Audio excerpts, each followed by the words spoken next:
Hello and welcome to another edition of PaynePoints of Interest, where we talk about and answer questions relating to all things in small business. So sit back, grab your coffee, and join us as we start this discussion.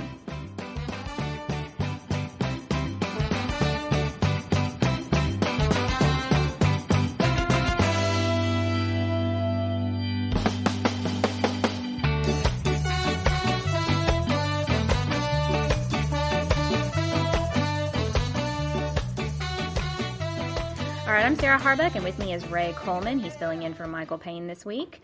Hey, Ray, how's it going? I'm doing all right, Sarah. Good. So our question today I thought was really interesting, and I know can be kind of confusing for a lot of small business people. I'm still not entirely clear how this works. The question is salary versus draws for a single-member LLC. I'm hoping that someone might be able to explain some brief advice my accountant gave me in an email, but he didn't have much in the way of explanation. I own an LLC and have no employees. My CPA had me set up a business account and wants me to pay myself a salary.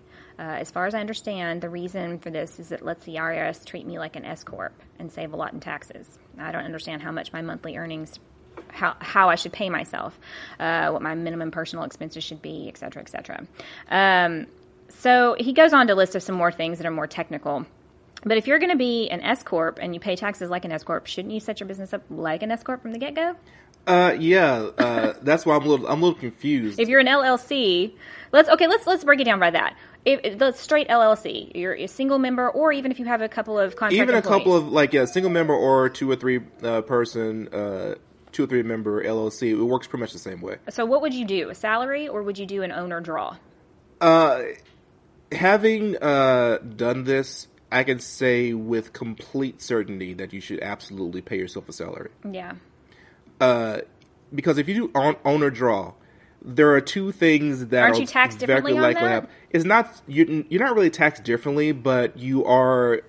It's more difficult to pay the taxes because it's not a part of your budget. Gotcha. That's the main thing.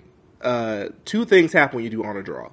One, you have to somehow figure in where in your budget that draw comes, and that draw is going to be different depending on how well your business does. Gotcha. So it's not a set amount every time. Exactly. And so your budget changes, so your tax rate changes. Gotcha. And it gets to be very difficult to know what that tax amount is going to be. And so you can get bogged down in the details there. What's more likely to happen if you do owner draw is you just don't take the draw. That happens a lot. Yeah. You'll just simply pay your bills out of your business account, and you won't take any money for yourself at all. And you will go for years without taking any money whatsoever. Yeah. That is a poor strategy. Yes. And it leads to nothing but misery. Yes. What you absolutely need to do is from the very beginning, budget a salary for yourself. Now, this salary doesn't have to be what you would pay a employee to do the hours that you do that you put in. That's not what I'm saying. But you give yourself some money every week, every month, however your salary schedule needs to be, so that no matter what happens, you're still getting paid. That's going to keep you motivated, and that will make your budgeting simple for your taxes compared to doing it on a draw, where you're going to have to do that draw and then recalculate everything every time you do a draw. It's just a big headache you don't need. Yeah, it seems too, as a small business owner, you're doing this business that you had a passion for, that you had a vision for. If you don't pay yourself something, and it doesn't have, like you said, it doesn't have to be something you would normally pay a regular employee. It can be more or less. But if you're not getting paid, if you don't pay yourself first, and I think most financial gurus will tell you, pay yourself first. Yes. And then do everything else. A lot of financial people even give that advice. People who don't own businesses, That's true. Yes. Whenever you're paying your bills, go ahead and put down a little something for yourself as a bill. Yeah. $50 a month. Budget some extra spending money, or hey, this is going to go into my savings account for a big trip, and you got to think of it in that term for business as well. Having a salary. I think for all of our businesses, we all have it set up to where we get a small salary. Yeah. And granted, it's not necessarily... We didn't do that at first, though. No. You live and you learn, don't you? Yeah, that's why I was like, you know what, I know this answer for a fact. Yeah. Because we've done it both ways. You need to pay yourself a salary. And obviously, if you want to start out with something really small, like say something very safe, $250 a week or $250 a month, whatever your budget allows for.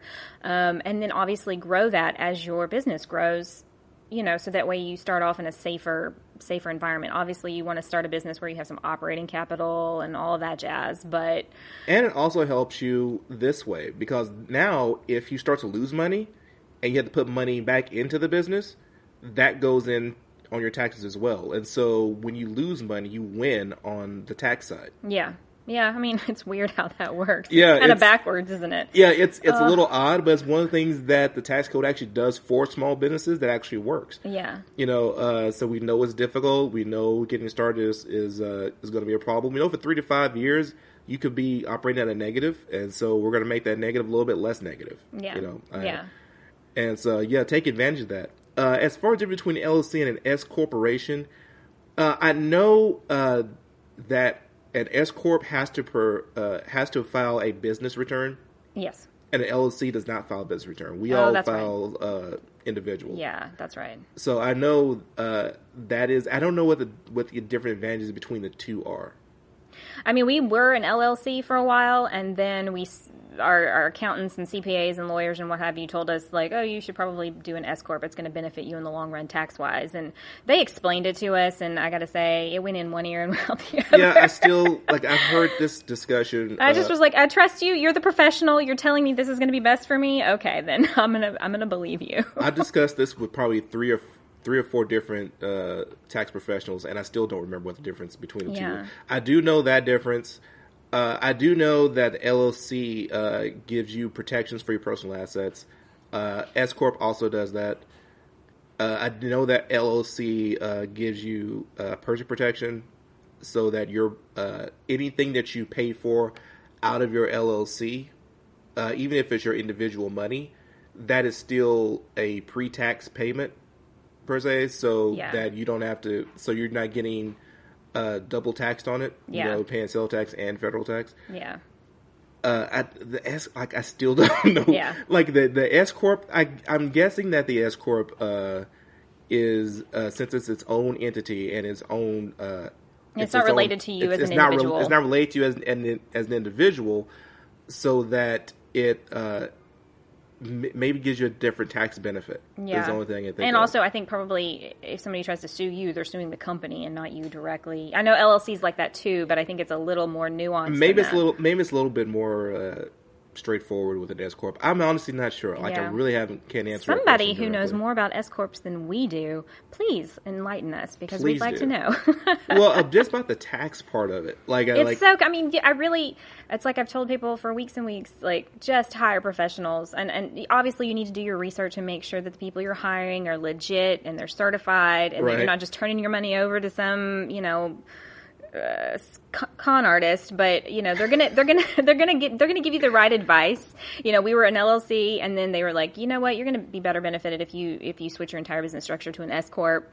And I was told all the details, and again, I can't remember because I was just like, okay, this is what you're recommending. Well, this is your specialty. I'm gonna do and follow your advice because honestly, I'm paying you money right now. Put a gun in my head. Say, are you an LLC or an S corp? I don't think I can give you an answer with a gun in my head. Like I really don't know. It's one of the two. Yeah. Make sure, guys, when you're running your business, you know which one it is. Anyway. We've got at least two business guys. Two guys that I know for sure know the answer to that question. Like, ask one of them. Yeah, definitely. All right. Well, I think that's going to be it for us today. Thanks for tuning in this week. And as always, if you guys have any questions, comments, or things you'd like to add to today's discussion, like the difference between an S corp and an LLC, or if you'd like to be a guest speaker on our podcast, you can find us on our website at PaynePoints.com, at Facebook and LinkedIn at PaynePoints, Instagram at Payne.points, and Twitter at PointsPayne. You can now call us or text us at 855-PAYNEPT. That's 855-729-6378. Well, thanks, Ray, for joining us this week, for filling in for Mike. We hope everybody has a great day, a great weekend, and now let's get to work. It's been fun, guys.